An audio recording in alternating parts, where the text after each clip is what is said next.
Continuing with the Quran reading in English, my new translation, we're still reading chapter 02, which is the account of the Heifer of Israel.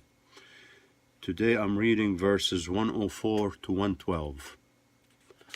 We say to you, the people who had put their faith and trust in God, do not address your prophet in a condescending way, like his antagonists did when they maliciously minced the sound of words, calling him a shepherd for hire. Do not ask him to do things for you, but ask him what you can do for him, what you can do for your community. Learn to listen to him when he speaks. Those who disobey are going to pay a certain price for their rebellion and contempt for authority. Defenders of the regime of tribal protection and those Jews that rejected their own laws of equal rights, they do not wish for any good to come your way. They do not wish for any divine blessings to be sent to you from the Lord above. But the Lord our God makes his own choices, and he favors whomever he wants with his compassion. God, the Spirit of nature, Allah, is the one who is in control of the great abundance of providence. We are the Spirit that writes the book of perception. It is up to us to rewrite it.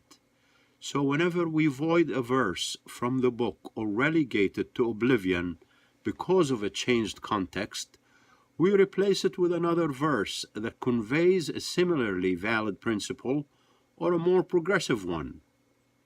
It should have become evident to you by now that God is a Lord that can get things done. He can resolve your most intractable problems. He can turn an irrational human emotion into a thought that makes sense. He can triumph over any adversity and defeat any power. His will is superior to man's perception of free will. It should have become evident to you by now that God is the Spirit of every form of life on earth and in the vast heavens. He is the Lord and King who rules over all aspects of life in his dominion. You have to recognize no one but God, Allah, the one Spirit in control of all the forces in existence, as your Lord and Savior.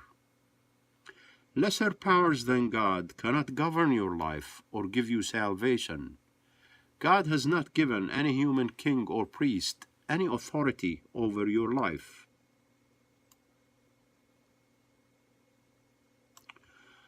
Are you going to let suspicion and mistrust drip like a poison into your relationship with your prophet? Will you demand of him what they had demanded of Moses in the old days? Are you going to ask of him the same thing they had asked of Moses? People that disobey their Lord after having sworn an oath to put their trust in him would find that they were unable to free themselves from the worst of human qualities: treachery, betrayal, and infidelity. If you allow your loyalty to turn into defiance, then you would be making a reckless turn in the wrong direction.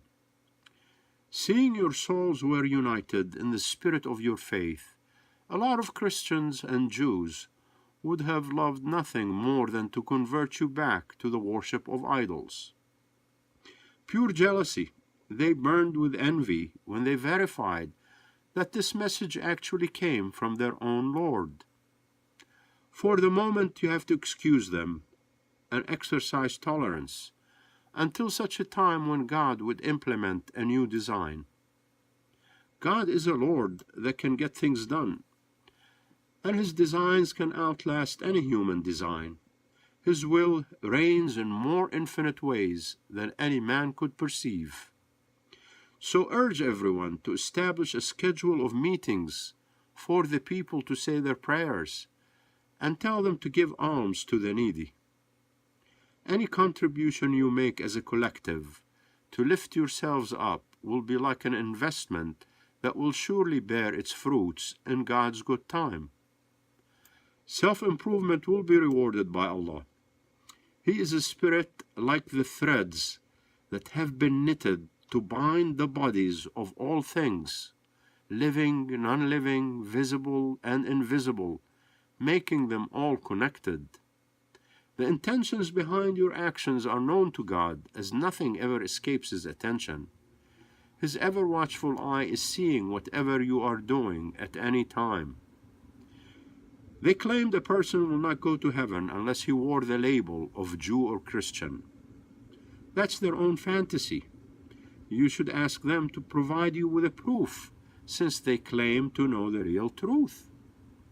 The simple truth is that any human being, regardless of his religious label, will have his reward from his Lord if he accepts that God had given other people the same rights He had given to him. He will get his rewards when he strives sincerely to make peace with the rightful claims of the people around him, and when he strives to reach a state of peaceful coexistence with the rights of all things created by the Spirit of this universe. He will have his rewards when he strives with all his heart to elevate his soul up from the instinct of its earthly descending. He and others like him will come under the protection of our state, and they will not be deprived of any of their God-given rights ever again. Their security will no longer be threatened by ruthless warmongers, and their freedom will not be endangered by the tribal lords who previously had the power to sell them into slavery.